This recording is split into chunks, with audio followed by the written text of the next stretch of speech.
Assalamualaikum dan selamat sejahtera. Okay, hari ini kita dah masuk tajuk bab 3. Okay, kuasa 2, punca kuasa 2, kuasa 3 dan punca kuasa 3. Jadi hari ini kita akan belajar mengenai kuasa 2 dululah. So dalam bab ni sebenarnya ada 4 tajuk utama. Okay, 4 tajuk utama. So kita akan mulakan dengan tajuk yang pertama iaitu kuasa 2. Okay, apa yang kita nak capai hari ini, murid mestilah boleh menerangkan maksud kuasa 2 dan kuasa 2 sempurna, menentukan sama ada suatu nombor adalah kuasa 2 sempurna ataupun bukan, okay, menyatakan hubungan antara kuasa 2 dan punca kuasa 2 dan menentukan kuasa 2 suatu nombor tanpa dan dengan menggunakan alat teknologi. Okay. So ini adalah basic sejarah awal kuasa 2 dan kuasa 3 ni. Sebenarnya murid boleh lihat ada dalam buku teks. Pada tahun 1637 simbol kuasa 2 dan kuasa 3 telah digunakan oleh ahli matematik yang berbangsa Perancis, René Descartes, dalam bukunya Geometri.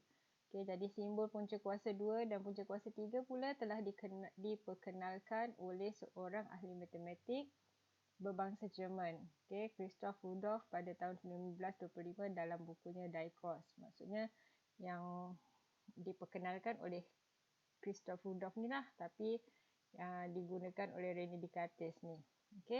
Ahli-ahli sains menggunakan idea isi padu untuk menerangkan struktur binaan sesetengah hablur berbentuk kubus.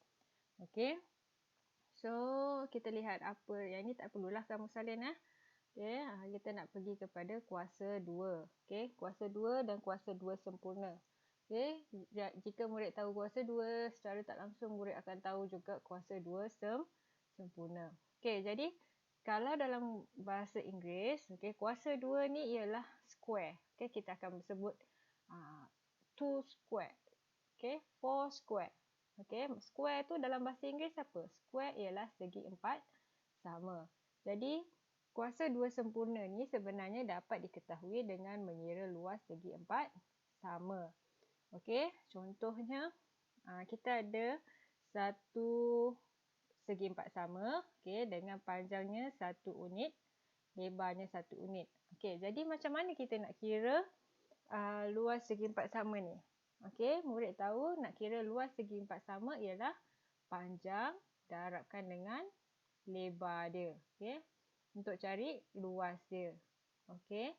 So luas tu ialah menyatakan tentang permukaan yang di dalam ni lah. Panjang darabkan dengan lebar. So berapa luas dia? 1. 1 darab 1, 1 bukan 2. 1 darab 1 ialah 1 unit. Unitnya apa? Kalau panjang ni ialah nilainya 1 unit. Kalau kuasa 2, kalau luas, unitnya apa? Sentimeter persegi kan? Sentimeter yang murid tengok ni. Murid pernah tengok ni kan? Sentimeter persegi. Ni nak cari luas kan? Kan ada kuasa 2 atas ni. Inilah nombor kuasa 2. Untuk cari luas, apa-apa dia punya nilai akan ada. Unitnya akan ada kuasa 2. Kalau ini dia punya ni unit, maksudnya 1 unit kuasa 2. 1 unit kuasa 2. Kalau di unit kat sini 1 cm darab dengan 1 cm, so 1 cm kuasa 2 ataupun sentimeter persegi. So kalau saya ada panjangnya 2 unit, lebarnya pun 2 unit, macam mana kita nak cari luasnya? Tetap panjang darab lebar 2 unit. So ada 1, 2, 3, 4. Maksudnya akan ada 4 petak ni. So luasnya ialah 4 unit kuasa 2. 4 unit kuasa 2. Bagaimana kalau saya ada panjangnya 3 unit? Lebarnya pun 3 unit. So saya akan ada 1, 2, 3, 4, 5, 6, 7, 8, 9. So saya akan ada luasnya 9 unit kuasa 2. So kalau kita masukkan dalam bentuk tabel macam ni. So kalau panjang sisi dia dalam unit-unit. So kalau panjang sisinya 1, luasnya ia juga adalah 1 unit kuasa 2. Kalau panjang sisinya 2, Okey. So, luasnya ialah 4 unit kuasa 2. Okey. Ataupun 4 unit per segi. Macam itulah. So, kalau panjang sisinya 3, dia punya luasnya ialah 9 unit per segi. Okey, panjang sisinya 4 unit. So, luasnya ialah 4 darab 4 lah kan. Okey, so 16 unit per segi. And so on lah. Okey, so ini ialah luas dia kan. So, sebenarnya nombor 1, 4, 9, 16 ni juga dikenali sebagai nombor kuasa 2 sempurna. Okey, ini ialah nombor kuasa 2 sempurna. Kuasa 2-nya mana? Okey, inilah. 1 darab 1. Okey, sebenarnya kamu boleh tulis 1 kuasa 2 macam tu. 2, kalau nak cari 2 kuasa 2, 2 darab 2. Okey, sebenarnya macam ni. Okey, kamu boleh ringkaskan sebagai 2 kuasa 2. Kamu boleh tulis dia 2 kuasa 2 sama dengan 4. Begitu juga ni, kalau saya nak tanya, kalau panjang sisinya 3, kuasa 2 bagi 3 ialah 9. Okey, jangan 3 darab 2. Ini banyak kesilapan, murid jawab 3 darab 2. Okey, 4 ni 4 kuasa 2, bukan 4 darab 2. 4 kuasa 2 maksud dia 4 darab 4. Dia lebih tinggi taraf dia daripada darab tu. Darab 2 tu. Okay, kuasa ni lebih tinggi sikit lah. Nanti kita buat pengiraan, kamu akan tahu masa bila dia nak selesaikan kuasa ni. Okay. So, nombor kuasa 2 ditulis sebagai macam ni lah. Tadi saya dah tunjukkan. Okay, 1 kuasa 2, 2 kuasa 2, 3 kuasa 2. Kita boleh tulis dia macam ni. 5 kuasa 2. Okay, 5 kuasa 2. Ini ingat, kalau ini dia tulis 5 kuasa 2, bermaksud ini ialah 5 darab 5. Jangan buat 5 darab 2. Okay, kalau saya sebut dia kuasa 2, maksudnya dia darab nombor yang sama. Okay. So, 5 kuasa 2 ni boleh disebut sebagai kuasa 2 bagi 5 ataupun 5 kuasa 2. Kalau saya sebut kuasa 2 bagi 5, 25 lah. Okay, 5 kuasa 2, 25 jugalah. Okay, so kita boleh direct je tulis 5 kuasa 2 sama dengan 25. Kalau dulu kita nak cari untuk segi 4, segi 4 sama, kita akan tulis panjang darab lebar. 5 darab 5, 25 kan. Yang ni kita boleh tulis 5 kuasa 2.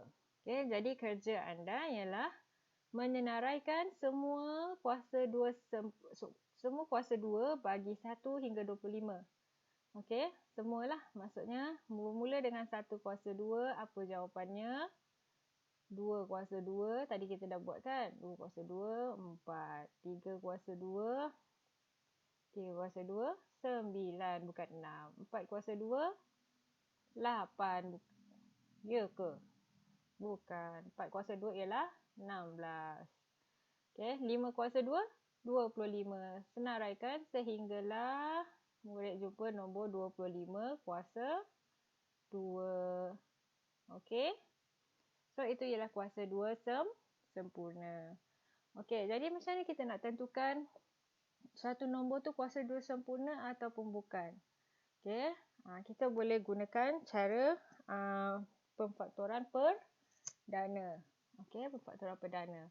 Okey, contohnya saya ada ini boleh lihat dalam buku teks. Okey, dalam contoh, tentukan sama ada setiap nombor yang berikut ialah kuasa 2 sempurna ataupun bukan. Okey, so kita ada yang pertama 36, yang kedua ialah 54. Sepatutnya kalau murid dah senaraikan tu, murid dah tahulah. Okey, dah senaraikan 1 kuasa 2 hingga 25 kuasa 2 tadi tu kan. Okey, yang mana 1 kuasa 2 sempurna. Okey, so ingat kuasa 2 sempurna tu. Okey, ini kuasa 2. Kuasa 2 sempurna yang ini jawapan dia. 1, 4, 9, 16, 25 dan seterusnya. Itu ialah kuasa 2 sempurna. Okey, jawapannya tu ialah kuasa 2 sempurna. Okey.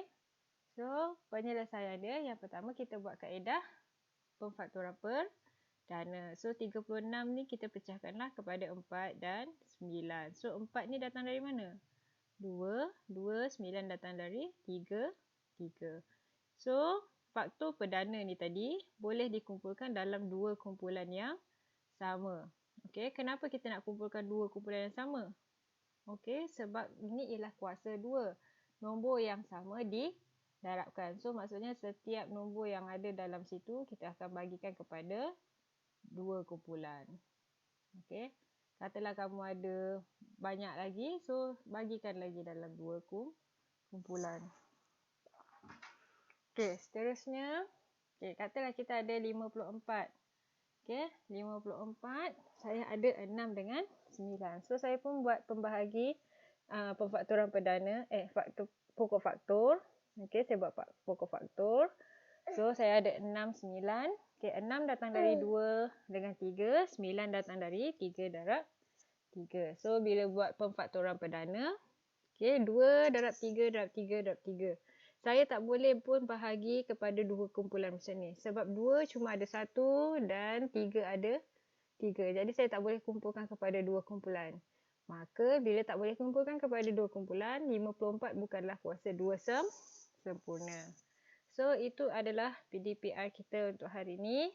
Okay, murid diminta untuk membuat latihan 3.1a. Okay. Dan dah siap seperti biasa hantar kepada saya lah untuk disemak. Okay, itu saja hari ini. Terima kasih.